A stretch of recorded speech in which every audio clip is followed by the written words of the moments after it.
Hello, good morning everyone, dear students of class 10, A, B and C. We are again back to this mode of teaching, the virtual mode. I hope all of you are staying safe at home and keeping in touch with us through the means of this virtual mode. Okay, today we are going to start physics. Okay, in the physics we have been already doing chapter number 2, that is work, energy and power. We are on the verge of finishing that, and the last section was there. A few of the numericals are remaining. So today we are going to complete that numericals. First, these numericals are basically from the mechanical energy.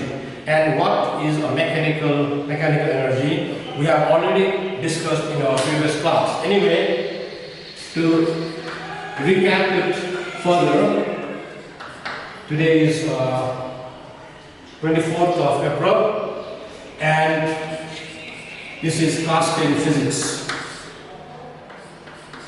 and we were doing the mechanical energy.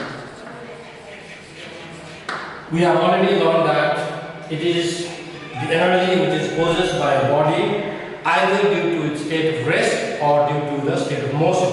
So basically we have two types of mechanical energy. One was the potential energy and the other was the kinetic energy. Since we have learned everything about it, we have learned the definitions, the formulas, let me quickly recap. This potential energy, it is the energy possessed by the body due to its state of rest or the position from the ground. That means due to the state of rest, at the rest. And this is the energy possessed by the body due to the motion of the body when the body is in motion. And we have also derived the formula, and we have also learned there are two forms of the potential energy. One was the gravitational potential energy, which is due to the position of the body from the ground, and the second one was the elastic potential energy, which is due to the deformed state of the body. So those were the two forms of the potential energy. And similarly, in the kinetic energy also it has got three forms, which is based on the motion, the type of the motion. When the body is in the linear or the translational straight motion, then the kinetic energy possessed was the translational kinetic energy. Second one, when the body is rotating on its axis, then that was called the rotational axis. And the third one was the vibrational kinetic energy, when the body is vibrating in a to and fro motion. Alright, so now we have derived the formula. U is the symbol to represent the potential energy, and we have got mgh, the formula. And similarly, the kinetic energy, we have got K to represent the symbol for the kinetic, which is given as half mv square. Both of them will have the same unit, which is the SI unit of the potential, as well as the kinetic energy will be joule. Now we will be discussing the numericals, which is there in the textbook. Okay, so let us discuss the numericals now. And after this numericals, there are about 6 numericals in the textbook, page number 47. So write down numericals on the kinetic and the potential energy. K stands for kinetic and U stands for the potential. So textbook, page number 47, we have the first question here. Alright, the first question says that, so let me read the question first. A ball of mass 0.2 kg is thrown vertically upwards with an initial velocity of 20 meters per second. To calculate the maximum potential energy it gains as it goes up. So question number 1, I'm not going to write the whole question here. So there is a ball Okay, suppose we take this to be a ball. Okay, and the mass of the ball is given to you, so we write down that. Given the mass of the ball is given to you 0.2 kg. It is thrown vertically upwards with an initial velocity of 20 meters per second. Initial velocity we represent with small u and is given as 20 meters per second. First of all, look at the unit. Both of them are SI unit. No need to convert it. Now you have to calculate the maximum potential energy. It gains as it goes up. So the body is going with the initial velocity. So when the body is going upward, what do you observe? First thing you observe is the velocity of the body goes on increasing. Suppose this is the ground. The velocity of the body goes on decreasing till it becomes zero. That is the maximum point it will reach. And when the velocity has become zero, the body has reached its maximum height. So it has covered the maximum height. So when the height is maximum, at the highest point, the body will possess the maximum potential energy. Suppose this is the ground. The body, let us say A. Let us say it is thrown upward initially. So body is going and the body reaches here. At the point B, the velocity becomes, the final velocity becomes zero and the height becomes maximum. So what will be the maximum? You have to find the maximum potential energy. So here, the upward height the body is going is not given to you. From the law of conservation of energy, initial kinetic energy the body will possess. Because at the beginning, when you are throwing the body will have the maximum initial kinetic energy. So that initial kinetic energy, when it reaches the highest point, when the velocity has become zero, that kinetic energy will turn into the potential energy. So therefore, the formula for the maximum potential energy will be equals to initial kinetic energy. Initial kinetic energy. Alright? So we have learned that the formula for the initial kinetic energy is half into mv squared, but here it is moving with the velocity u, initial velocity. So the formula will be half mu squared, initial kinetic energy. Okay, so now it is a very easy. After this, you just have to substitute the value that is given to you. What is the value of mass given to you? It is given to you 0.2. You can change it and the decimal and write it in the fraction. The velocity that is given to you, u is given to you 20. Since it is a square, you have to multiply 2 times. And the unit of the potential energy or the kinetic energy is joule. So these 2 and 2 cancel, 0 and 0 cancel. After doing the multiplication, what will you get here? 40 joule. So this will be your answer. So whatever the initial kinetic energy the body possesses at the point of throwing up. So when you are throwing up, this body will possess the maximum velocity, initial velocity. But as it goes up and up, what are we observing? 2 things we are observing. The velocity is continuously decreasing and the height is continuously increasing. So when it reaches the maximum height, that means a point where the velocity has become zero. So at that point, the body has gained with energy, the maximum potential energy. So that means there is a conversion from the initial kinetic energy to the maximum potential energy. So therefore, we can apply this formula. Maximum potential energy is equals to initial kinetic energy. I hope you have understood. Again, the key here is knowing the formula. That means kinetic energy is always in the motion, and when the body is in motion, means it always has a velocity. And the formula of the kinetic energy is half mv squared. And the formula of the potential energy is mgh, not mdh. Okay.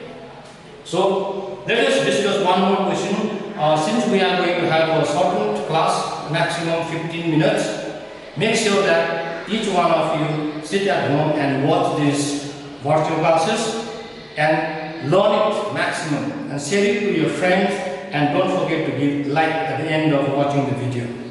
Whether you like it or not, please give like. Okay, now we come to the next question. If you see that question in the textbook, let me see the question here.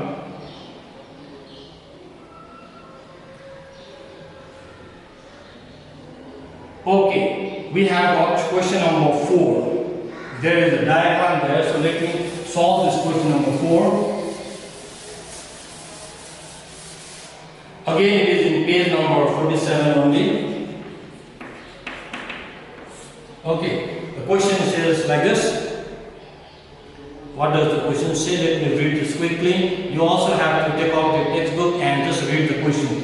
The diagram given below shows a ski jump. There is a ski jumping. The ski means you do in the snow, where there is a lot of snow. A skier weighing 60 kg stands at A at the top of the ski jump. Okay, and he moves from A and takes off for his jump at B. So he wants to jump, so he has to take a move. So let us take this to be a ground. It is filled with snow. Now the skier means the one who is doing a ski jump person.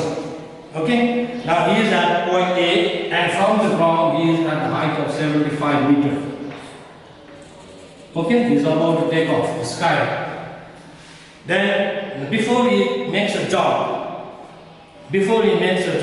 he prepares for the jump and he takes a run down. So he reaches B. So from B is the point where he is jumping off. So when he reaches the B, he has reduced the height. Okay. So at point A, what is his height? 75 meter. At point B, what is his height? 50 meter. That means there is obviously a decrease in the height.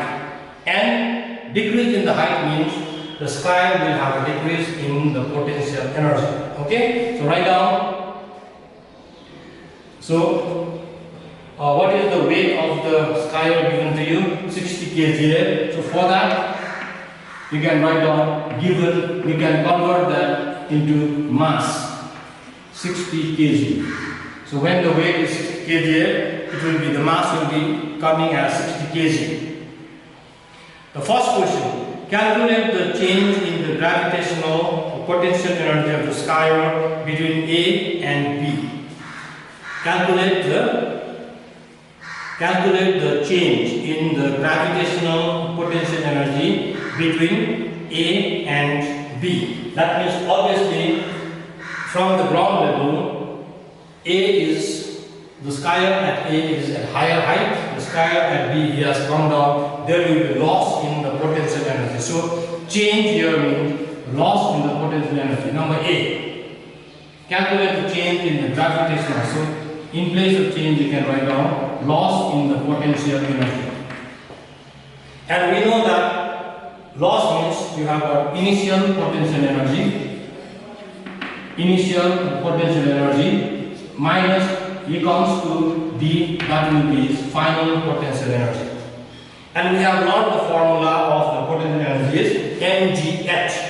So in this case, we take this as H1, we take this as H2. So you have something like this. Okay. So we have something like this. mgh1 minus mgh2. What do you observe here in these two terms? mg and mg is common. H1 minus H2, you can take that common. Now, let me go up from here. Okay. Please come to this point. We are trying to solve the loss in the potential energy. So mg, H1 minus H2, m, the mass we have already got 60 kg. But if you read the question, you must be now thinking that the weight is given to you. So, okay, but mass will be 60, the weight is 60 kg. Look at that kg. It is not the SI unit of the weight. Weight is basically m into g. So, if you change that kgf into Newton, you have to multiply by 10. So here I am writing directly, it becomes 600 because it is 60 into 10. Okay, 600. Then what is the height at A? 75 minus what is the height here? 50. So it is quite simple now. 75 minus 15 is 60. So the answer is 46,000 joule. You may write this after you put a decimal point 1, 2, 3, 4. So you can write this as 3.6 into 10 to the power 4 joule. So that will be your loss in the gravitational potential energy, because obviously we can see that there is a decrease in the height. So when the height is decreasing, the potential energy goes on decreasing. And when the height goes on increasing, similarly the potential energy goes on increasing. Okay. Now the second part of the question is, if 75% of the energy in part A becomes the kinetic energy in part B, 75% of the energy in part A. So what is the 75% energy? So you have to find 75% of this. So let us find that. The kinetic energy is 75%. Okay, let me do now the second part. 75 of the kinetic energy, because the body is in motion, so when he is moving, he will possess the velocity, and his velocity is decreasing, it is increasing only now, because he is coming from a higher slope to lower slope. Then he jumps for the ski. And it is given that this kinetic energy is becoming 75%. 75% of the energy in part A. So 75% of the energy in part A. What is the energy in part A you have got? You have got 36,000. So kinetic energy is half into mv square. So 75 by 100 into 36,000. So you cancel this. Okay. So now what is the mass of the body given to you? 60 kg. You have to find what? Calculate the speed. You have to find the speed. 60 into v square, 75 into 360. Then you cancel it, 30. V square will be 75 into 360 by 30, being a plus multiplication. Then you have got 12. Remove it, you have got 75 into 12. Okay. Then after finding it, we will find the answer. It will come as 30. That means 75. 5 into 5 into 3. 4 into 3. Alright, so now 1, 5 will come out, 1, 3 will come out, 1, 2. So the answer is 30 meter per second. So we have done 2 questions out of the 6. The rest of the questions are same. You try to solve this yourself. If you are not able to solve any of these problems, then please let me know. So now, more or less, we have come to the end of the chapter, and I think we have to stop here. So, see you next class. Thank you very much.